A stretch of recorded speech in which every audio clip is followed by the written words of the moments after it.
I'm Molly White, and you're listening to the audio feed for the Citation Needed newsletter. You can see the text version of the newsletter online at citationneeded.news.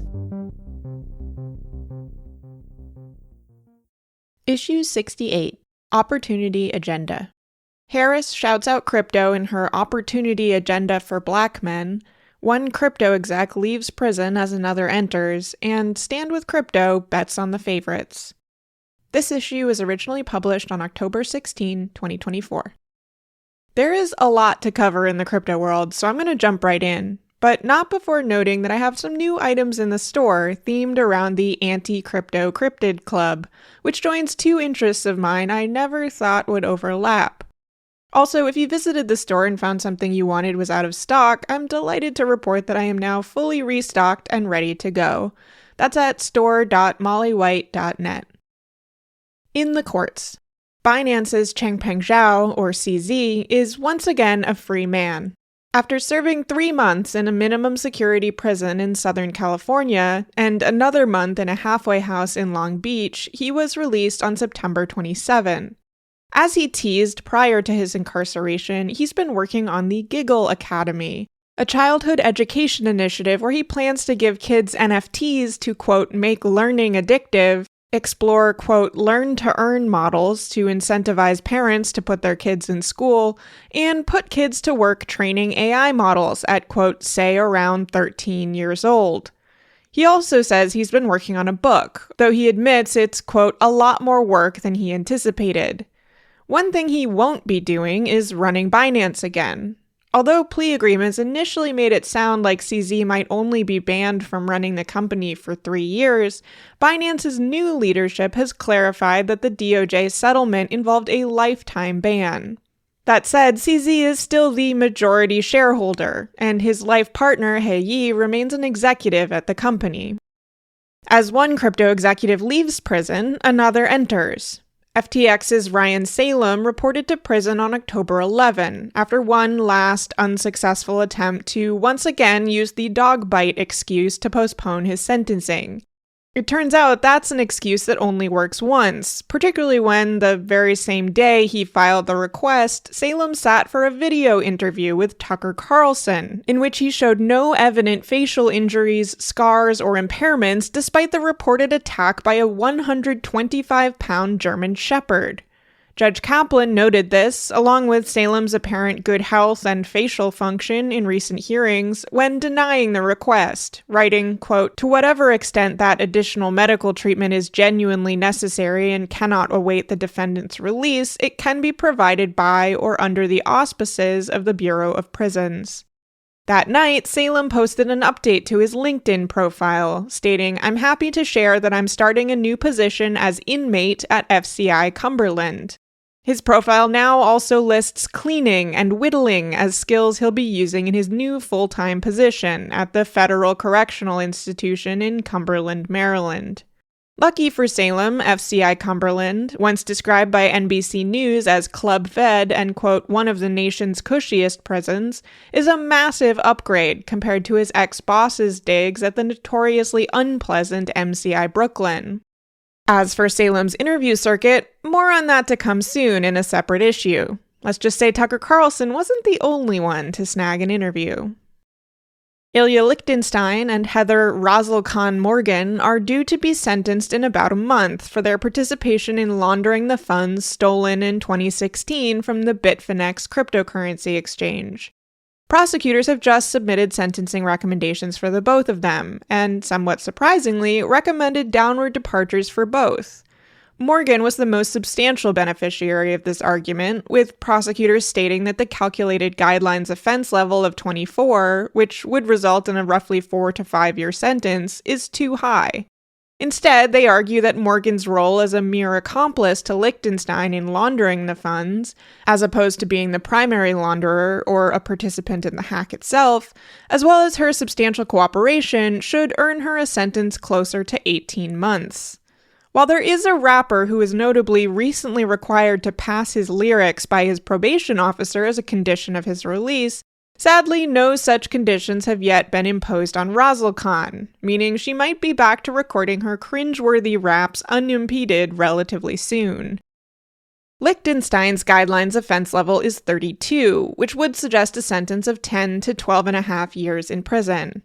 Prosecutors, however, have suggested an offense level of 25, which would result in a recommended 5-year prison term. Despite emphasizing the gravity of the duo's crimes, they argue that sentencing enhancements for his role as a leader in the criminal activity and for obstruction of justice are not necessary, and that Liechtenstein should also be granted a reduction for, quote, incomplete conspiracy, because he and his wife had failed to launder all of the funds he had stolen.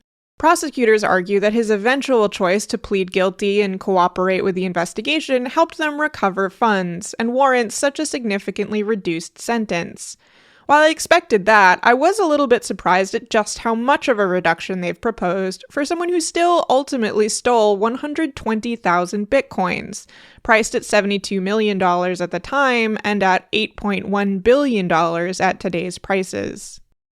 The money laundering case against Tornado Cash co-founder Roman Storm has, unsurprisingly, survived a motion to dismiss. It will go to trial in early December if there are no delays. Swan Bitcoin has filed a lawsuit against a group of former employees that started a competing Bitcoin mining business called Proton Management. Swan alleges the group stole trade secrets, including, quote, highly proprietary code and mining techniques from 2040 Energy, a joint Bitcoin mining venture established by Swan and the Tether stablecoin giant. Amusingly, Swan's lawyers made a rookie mistake when filing their lawsuit by simply drawing black boxes over the text they intended to redact, meaning that people who downloaded the file could simply move the boxes out of the way to reveal the text that was intended to be hidden from public view. This revealed details around allegations that Tether conspired with the former employees to usurp Swan's Bitcoin mining business, and allegations that they controlled Proton's board of directors. The Justice Department and the Securities and Exchange Commission simultaneously charged 18 individuals and entities for cryptocurrency wash trading and market manipulation. The sweeping investigation, unusually, involved the FBI working with cooperating witnesses to create their very own cryptocurrency company and token called NextFund AI, which they then used in a sort of sting operation. The influence of the cooperators was evident because the token website hit all the right talking points around deflationary economics, airdrops, and so-called utility focus. The charges were directed at a group of individual crypto promoters who fraudulently pumped tokens like Robo Inu and Saitama Inu, as well as market makers ZM Quant, CLS Global, MyTrade, and, most notably, Gotbit. Gotbit is perhaps the only of the four with much name recognition, and it was widely used by meme coin creators, including those behind projects like Nero, Beercoin, and, yes really, Buy My Shitcoin. Many of these meme coin projects are now scrambling to disavow Gotbit, while insisting their projects are legitimate. The defendant companies allegedly provided, quote, on-demand market manipulation, intended to inflate token prices and mislead prospective buyers that there was high demand for the tokens. Various defendants promised they could make the trading appear organic and, quote, pump the price of various tokens. Quote, the basic goal right now is to create that FOMO by looking as organic volume, wrote a promoter in a conversation with Gotbit. Yeah, replied a Gotbit executive, who then outlined plans to manipulate the token market, but avoided putting a detailed description of their agreement in writing in a contract because some countries are, quote, kinda regulated. Australian police seized around $9.3 million in cryptocurrency as a part of Operation Kraken, the confusingly named initiative that has nothing to do with the Kraken cryptocurrency exchange, but rather focuses on the Ghost encrypted messaging application. This operation has been ongoing for about a month, and at least 46 people have been arrested in connection to the app, which the Australian Federal Police claim was, quote, built solely for the criminal underworld. Most of the arrests have targeted people who used Ghost to traffic drugs, order hits, or launder money, although the creator of the application was also charged and arrested in mid-September. Horst Gicha, the alleged operator of the $150 million USI Tech cryptocurrency pyramid scheme, seems to have skipped town after disabling his ankle monitor. He was out on house arrest after his partner, children, and several others put up a $5 million bond. I imagine they will be highly upset with him, although perhaps he has assets squirreled away with which he can repay them for their troubles. Following an unsuccessful noise violation lawsuit against the plant manager of the Marathon Digital Bitcoin mining firm, some residents of Granbury, Texas are applying for a permanent injunction from the Hood County District Court to halt the, quote, intolerably loud noise conditions and palpable vibrations produced by the operation's cooling fans and other equipment. Plaintiffs have described the noise as similar to a vacuum cleaner running, quote, only inches away from their ears, and causing noticeable vibrations in the floors and windows of their homes. They complain of ailments including hearing loss, fatigue, and increased stress, and report higher electricity bills amid diminished property values. Several have reported pets, including dogs and horses, exhibiting heightened anxiety and conditions resulting from anxiety, with one dog and one horse both having to be euthanized. The noise is worse at night, and a plaintiff has recorded decibel readings on her property between 3:30 and 5 a.m. of 88 decibels. For context, the American Academy of Audiology warns that, quote, over 85 decibels for extended periods can cause permanent hearing loss. Finally, various other people were charged, convicted, or sentenced in connection to cryptocurrency-related crimes. A man and his son stole at least $10 million from more than 20 victims by claiming to operate a cryptocurrency brokerage and investing business. They solicited investments, as well as loans from friends and acquaintances who they never repaid. The son pleaded guilty to a money laundering conspiracy charge in April 2023. The father opted to take his chances in court and was just convicted on 3 counts. A man who took out $1.1 million in COVID-19 relief loans on behalf of his auto parts and scrap company, then invested almost half into a cryptocurrency business, pleaded guilty to wire fraud. A crypto entrepreneur who went by, quote, the Godfather, was charged on tax evasion and conspiracy charges, and was reportedly paying off members of the LAPD to harass and arrest his various enemies. The Godfather used the roughly $1.7 million he should have paid in taxes on luxury purchases, mansion rent, and a cosmetic leg lengthening procedure.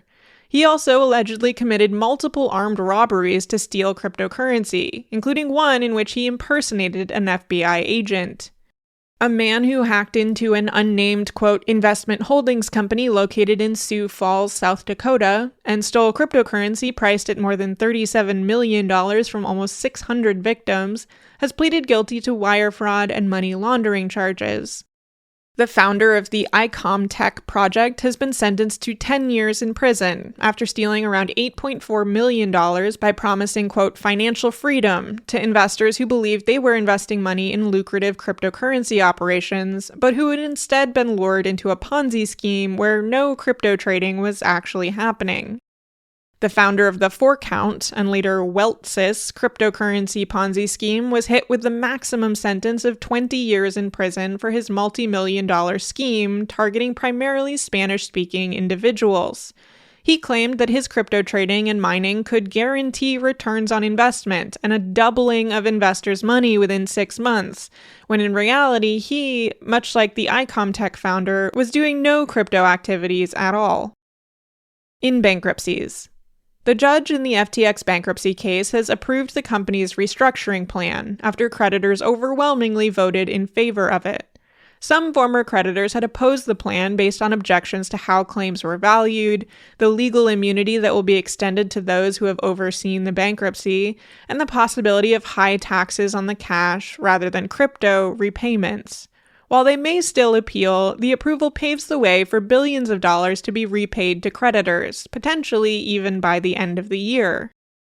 Remember Bank with a Q, a side character in the Prime Trust saga outlined in issues 38 and 39?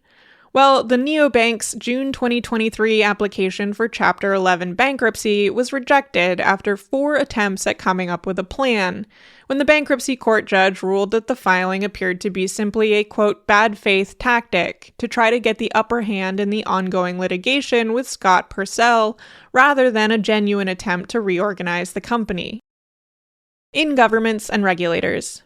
SEC. Lawsuits are flying in both directions over at the SEC.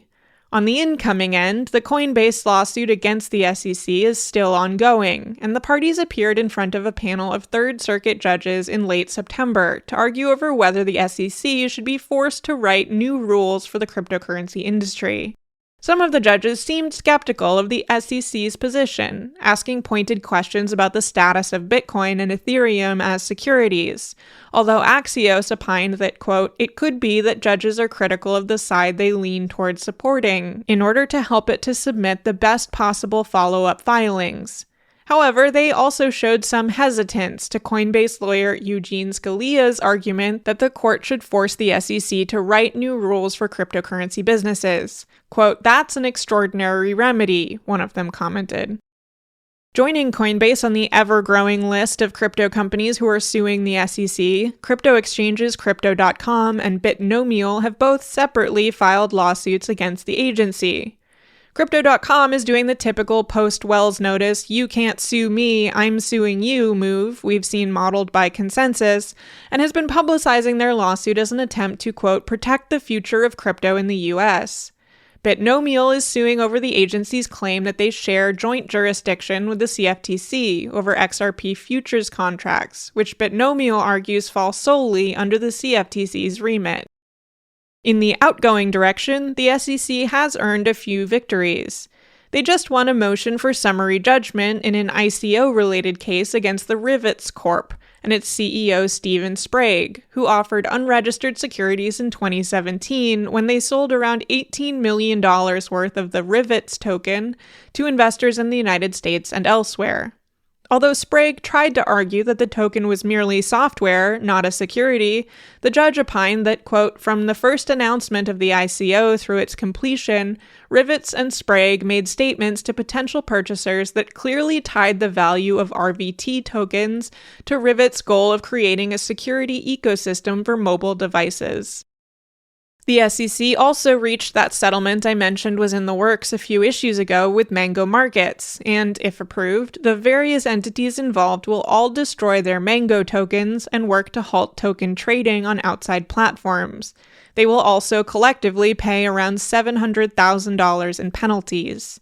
Meanwhile, Mango Labs has turned around and sued 2, quote, core Mango DAO personnel, who they allege illegally profited to the tune of around $10 million when they worked on behalf of the DAO to purchase Mango tokens that were being held by the bankrupt FTX. Elsewhere in SEC business, the SEC has filed a new lawsuit, this one against Cumberland DRW, the cryptocurrency trading and market-making division of the prominent trader Don Wilson's DRW Trading Group. The agency alleges that Cumberland has operated as an unregistered securities dealer since at least March 2018, listing, quote, crypto assets offered or sold as investment contracts and therefore as securities, including Polygon, Solana, Cosmos, Algorand, and Filecoin. Cumberland responded with a statement that they had become, quote, the latest target of the SEC's enforcement-first approach to stifling innovation and preventing legitimate companies from engaging in digital assets, and promised that they were, quote, ready to defend ourselves again. Again refers to the market manipulation complaint filed by the CFTC against the company in 2011, which was dismissed in 2018 after a judge ruled that the CFTC had not adequately proved its case that Cumberland's activities were illegal. Finally, the SEC has, unsurprisingly, filed notice of an appeal following the conclusion of their long-running lawsuit against Ripple. Ripple followed that up with their own notice of a cross-appeal. The long-running lawsuit becomes longer still. Everything else.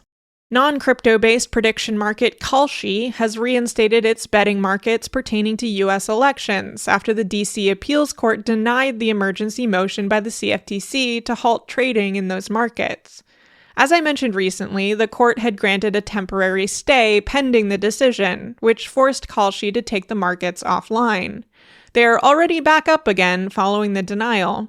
Their market boasts considerably less volume than Polymarket's, only $14.7 million compared to Polymarket's $2 billion in U.S. presidential election bets.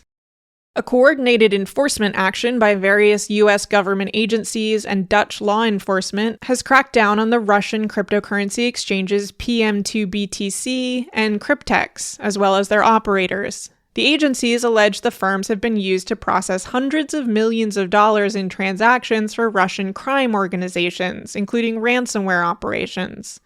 The State Department is also offering rewards of up to $10 million for information on two Russians, money launderer Sergei Ivanov and Timur Shakhmamatov, the operator of a darknet marketplace known for selling stolen credit card information and other personal data. As a part of the action, the U.S. added PM2BTC, Cryptex, and Ivanov to the sanctions list, and seized domains and assets belonging to Cryptex. Not long after the action from U.S. and Dutch authorities, Russia arrested 96 people reportedly connected to the Cryptex exchange and related services. Russian authorities allege that throughout 2023, the network processed around $1.1 billion in transactions and generated around $38.7 million in revenue. Ivanov was reportedly among those arrested by Russian police, who are presumably not eligible for the reward. The United Kingdom's Gambling Commission has charged the creators of the So Rare fantasy sports NFT-based game with providing unlicensed gambling facilities. In the game, players purchase NFTs representing sports players they want to have on their fantasy teams, and then enter various competitions to earn rewards based on their players' performance. The Gambling Commission maintains that this constitutes gambling, while So Rare insists that the Commission simply misunderstood their business. This is the Gambling Commission's first enforcement action against a blockchain-based platform. Gemini is joining the ranks of Binance and OKX in choosing to bail out of Canada, which has strong regulations and oversight on cryptocurrency platforms. Gemini didn't provide any details on their decision, but it's likely related to 2023 rules from the Canadian Securities Administrators dictating that crypto exchanges will need to provide daily financial reports to the regulatory agency and obtain special permission to sell stablecoins.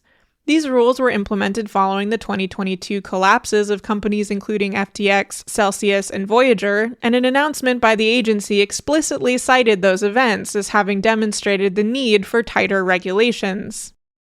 In elections and political influence, Kamala Harris has included as number 3 in a 5-part, quote, opportunity agenda for Black men that she would, quote, support a regulatory framework for cryptocurrency and other digital assets so Black men who invest in and own these assets are protected. While 3 of the promises are focused towards benefiting Black Americans or Black men specifically, the cryptocurrency tenet and one regarding legalizing recreational marijuana are broader initiatives that seem rather clumsily shoehorned in. The full text of the cryptocurrency-related promise reads, quote, enabling Black men who hold digital assets to benefit from financial innovation. More than 20% of Black Americans own or have owned cryptocurrency assets. Vice President Harris appreciates the ways in which new technologies can broaden access to banking and financial services.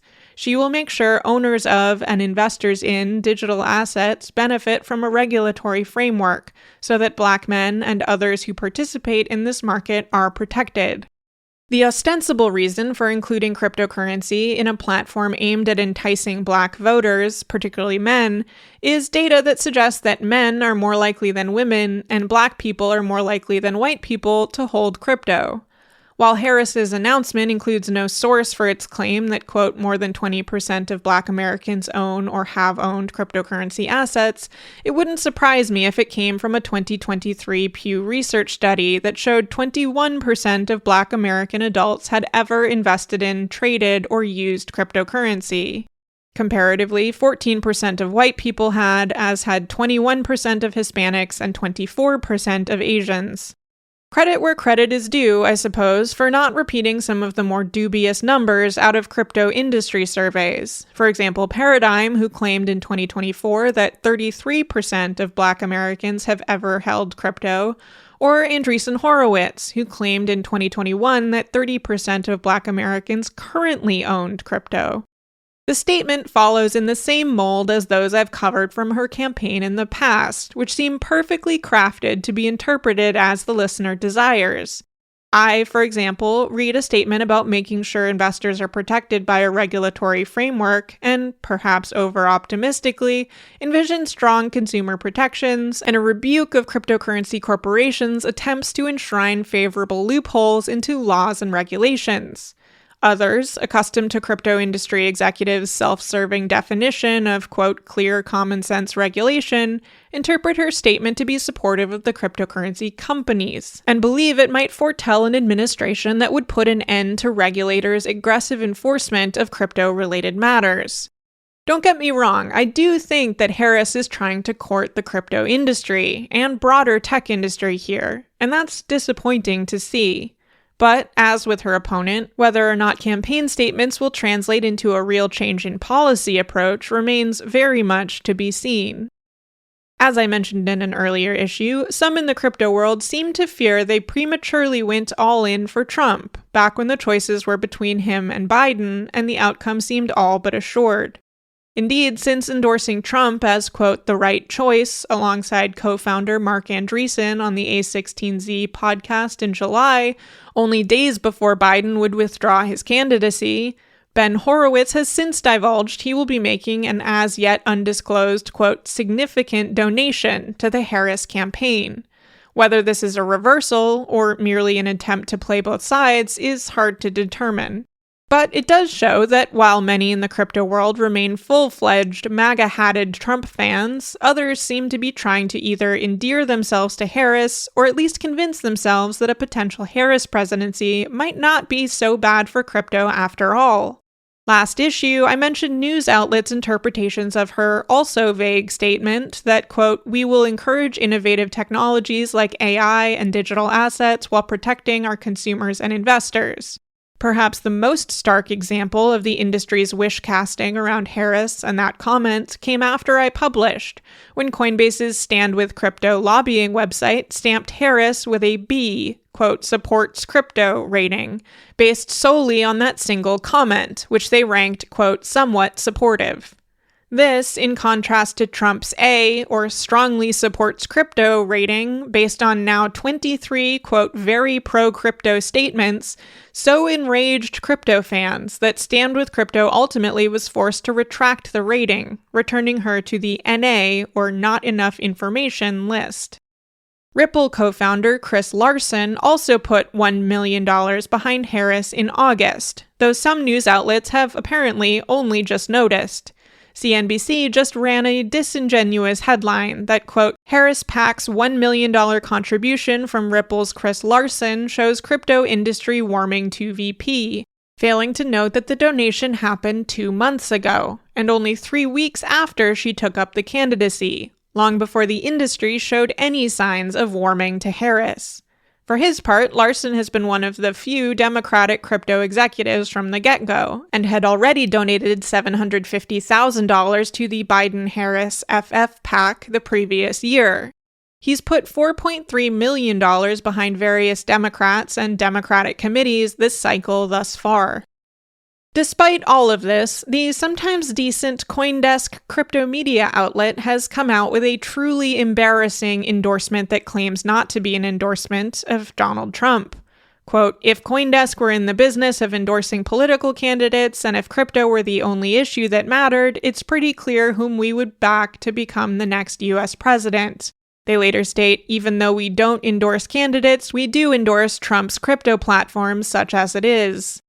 Although they claim to be, quote, troubled by his racism and, quote, increasingly authoritarian rhetoric, which they describe as, quote, the antithesis of a crypto movement focused on decentralizing authority and empowering individuals, the opinion piece by CoinDesk's editor-in-chief, published on behalf of CoinDesk as a whole, is full of neverthelesses and even those and howevers, as he recommends Trump anyway.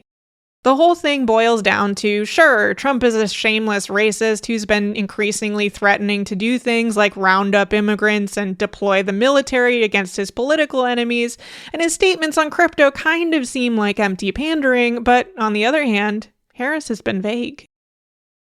Polymarket. Many Trump fans have been delighted to watch the $2 billion in Polymarket betting on the presidential election winner swing back in favor of Trump, where he currently shows a, quote, 58.7% chance of winning. Many in the crypto world, and outside of it as well, view prediction markets as potentially even more reliable than polls, despite rather compelling evidence that Polymarket is being manipulated for various reasons, including to try to score payouts from derivative markets. A recent article by Makina Kelly in Wired has also pointed out that the markets seem to be being used to sway public perception, and are quite likely going to be used as, quote, evidence in the event of a Trump loss that the election was stolen. Quote, but maybe being correct isn't even the point. Already, Polymarket odds are being used as evidence that Trump is beating Harris, and Musk and other Trump acolytes are using the odds to pump up their base. I've seen Democrats celebrating Harris's odds of winning the popular vote on the site too. All of this has the potential to legitimize these results as viable evidence for conspiracy theorists questioning the outcome of the election. Quote, right before the race gets called, Trump and his fans are going to say Polymarket knew the truth and they silenced it. It doesn't matter if it's right. It doesn't matter if it makes any sense in those few hours after the election is called, says Mike Rothschild, an author who writes about conspiracy theories. Quote, people are going to be looking for any sort of evidence that there was a steal, that there was the blue ballot dump at 3 a.m, and if they can't find it, they're going to make it up. Venture capitalist and regular crypto commentator Adam Cochran laid out a similar theory on Twitter, that Polymarket is, quote, being used as ad spend, also noting the potential legitimizing effect on stolen election conspiracy theories after the fact. He outlined, quote, buy Trump yes votes, overtake Harris, tweet about it and political sites and shows pick it up, repeat anytime Harris does well in the news cycle, get dirt cheap eyeballs, plus point to skewed polls when you lose and claim conspiracy. In a later tweet, he wrote, I highly suspect that come election night and the days after, it will be these Polymarket polls that Trump starts posting on Truth Social in the event of a loss, especially in a swing state. His followers will cry, quote, how could he lose when the odds were like this? Outside of election prediction markets, there was some controversy when Polymarket began listing betting markets pertaining to ongoing military conflicts, allowing bettors to take sides on things like whether Israel will take military action against Iran or whether the U.S. will strike Lebanon. Quote, it feels wrong that Polymarket has an entire Hezbollah betting section that makes a war look like a football game to bet on, wrote one crypto trader. Ethereum co-founder Vitalik Buterin, also one of Polymarket's backers in a funding round led by Peter Thiel's Founders Fund earlier this year, jumped in to defend the platform, arguing that it's a, quote, news site that doesn't, quote, rely on governmental or corporate censors. Polymarket seems to have taken note of the controversy and has added a blurb above all so-called Middle East markets, claiming they have, quote, discussed with those directly affected by the attacks and decided, quote, that prediction markets could give them the answers they needed in ways TV news and Twitter could not. They then emphasize that Polymarket does not, yet, take any fees on betting markets, presumably to try to dodge criticism that Polymarket is profiting from war. World Liberty Financial. Trump's highly publicized World Liberty Financial token sale went live on October 15, and the project's website immediately buckled under the load. After intermittent outages, the team got the website back up, and it was more or less operational by the early afternoon of that same day. It's now been online for about a full day. While they hope to sell 20 billion tokens in the public sale, only around 807 million, or 4% of the target, have sold so far, netting around $8 million. Some hours after the launch, the project Twitter account tried stirring up interest by promoting a, quote, big announcement from Trump himself, which ended up just being a 14-second long video belatedly announcing that the token had gone live. Crypto PACs. With only 20 days remaining until Election Day, the crypto PACs are hard at work spending the $50 million that remains of the $174 million they've raised this cycle. The top spending over the last few weeks has all gone to incumbent Republicans who had not previously received any crypto PAC money. $2.8 million was spent to support Michelle Park Steele, a Republican incumbent running for re-election in California's District 45. Two September polls both show Steele trailing by 2 percentage points to her Democratic challenger Derek Tran.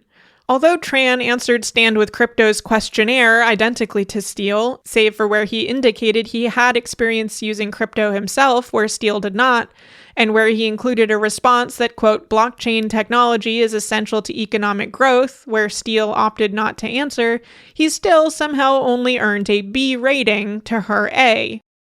$1.6 million was spent to support Juan Ciscomani, a Republican incumbent running for re-election in Arizona's District 6 against the same candidate he narrowly beat in 2022, Democratic State Senator Kirsten Engel. $1.3 million was spent to support David Valadao, a Republican incumbent running for re-election in California's District 22 against Democrat Rudy Salas. One September poll showed them tied, while another favored Salas by 4 points. And $1 million was spent to support Mike Garcia, a Republican incumbent running for re-election in California's District 27 against Democrat George Whitesides. A September poll showed Whitesides with a 2-point lead. As with the race between Steele and Tran, Garcia and Whitesides both had identically positive responses to the Stand with Crypto questionnaire, but Garcia has an A rating, while Whitesides has a B. Other recent contributions of less than $1 million by the crypto PACs have gone to support Democratic candidates Nikki Budzinski in Illinois' District 13, Jimmy Gomez in California's District 34, Yadira Caraveo in Colorado's District 8, amounting to $2.1 million in total support, and Richie Torres in New York's District 15. Recent contributions of less than $100,000 have supported Democratic candidates Angie Craig in Minnesota's 2nd District, amounting to $973,500 in total support, to Eric Sorensen in Illinois' District 17, amounting to $817,000 in total support, to Pat Ryan in New York's District 18, amounting to $2 million in total support, and to Stephen Horsford in Nevada's District 4, amounting to $1.8 million in total support. Meanwhile, Stand with Crypto has published a list of endorsements for the upcoming election, with a neatly bipartisan roster of 20 Republicans and 19 Democrats. They have endorsed 7 Senate candidates and 32 House candidates, and have not endorsed any presidential candidate. After noticing that some of the biggest beneficiaries of the industry's political spending were conspicuously missing from Stand with Crypto's endorsements list, I followed a hunch and looked up their chosen candidates in the Hills prediction model, which tries to evaluate the likelihood that any given candidate will win their race. As it turns out, Stand with Crypto is mostly just endorsing candidates who are practically shoo-ins to win their races, with The Hill assigning 27 of the group's 39 endorsed candidates, or 69%, a greater than 90% chance of winning their race. 32 of the 39, or 82%, were assigned a 75% chance or more. Only 3 endorsed candidates were estimated to have a less than 50% chance of winning, with John Deaton significantly trailing the pack, with his less than 1% chance of winning his Massachusetts Senate race against incumbent Elizabeth Warren, despite $2.1 million in crypto industry backing. In addition, 32 of the 39 endorsed candidates are incumbents, really shaking things up out there. All of the candidates they're taking a chance on, that is, the 9 candidates with a 75% or less chance of winning, are Republicans. My guess is that Stand with Crypto is setting themselves up for a guaranteed post-election victory lap, celebrating that the majority of their endorsed candidates won their races. I expect a lot of statements along the lines of, "Look at all these crypto voters who made their voices heard." In fact, I wonder if they started drafting them already. I have no doubt that Coinbase is also hoping to see wins by the likes of Bernie Moreno, Alyssa Slotkin, and Ruben Gallego, who've received millions from the same PACs Coinbase has supported to the tune of around $50 million, and who've all received A ratings from Stand With Crypto. However, it seems they have probably rightly calculated that any infinitesimal increase in votes they could muster by having their largely astroturfed lobbying group endorse these riskier battleground candidates would be less valuable than a later PR campaign trumpeting that crypto truly is a critical issue to American voters, because look at how many of these endorsed candidates won their races. Anyway, if those candidates also win, they can always retcon support for them by pointing to Coinbase's campaign contributions. Elsewhere in crypto, NFTs have sunk to the lowest they've ever been since their initial boom in early 2021.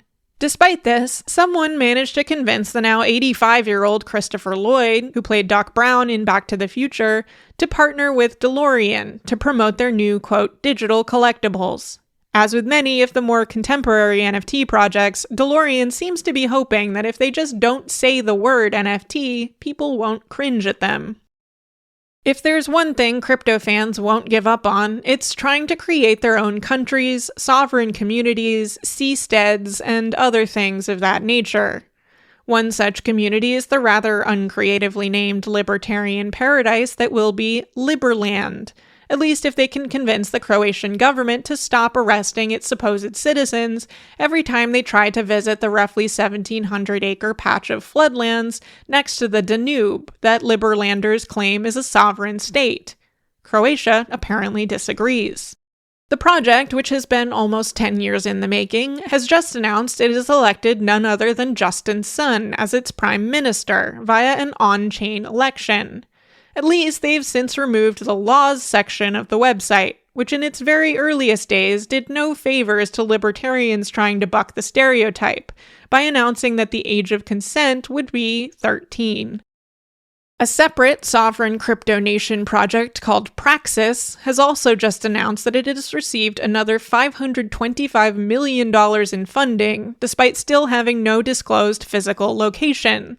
Much of that funding has come from Gem Digital, a Bahamas-based crypto investment firm.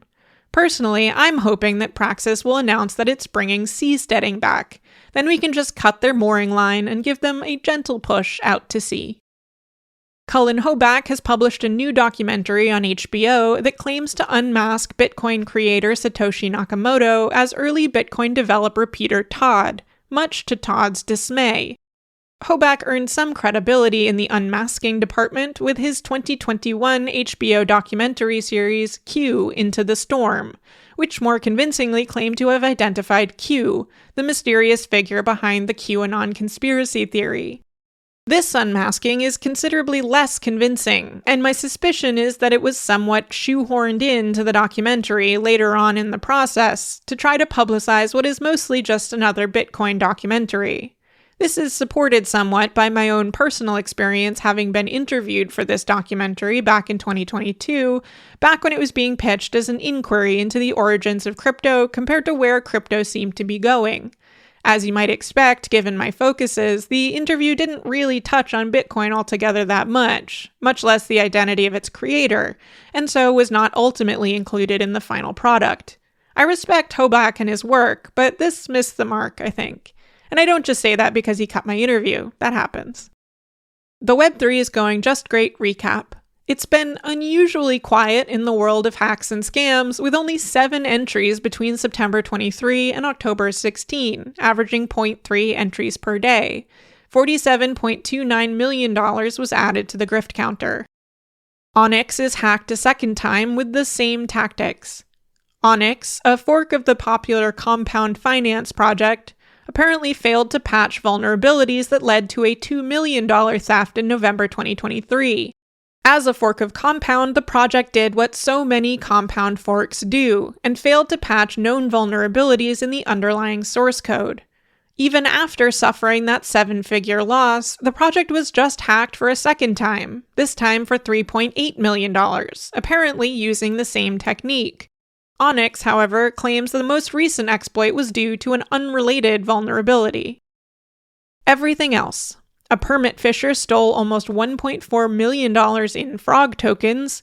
$3.1 million in Eigen tokens were stolen and sold. A victim lost over $32 million to a wallet drainer. The Bedrock staking platform lost $2 million after a bug allowed users to trade Bitcoin and Ethereum one-to-one. Truflation was hacked for around $5 million, and the OpenAI Twitter account was once again hacked and used to promote a scam token.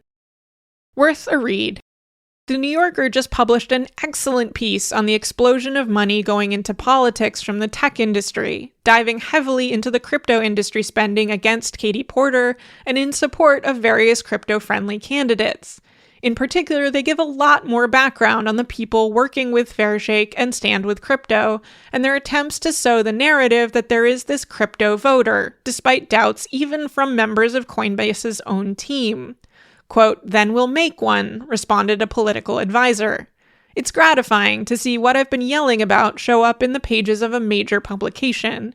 That article is titled Silicon Valley, the New Lobbying Monster.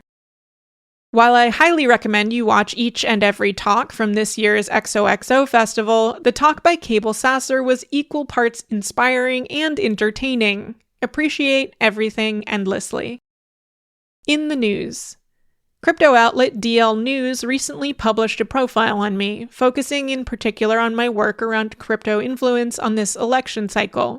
That article is titled How Molly White Morphed from Neopets Nerd into Crypto's Truth Teller.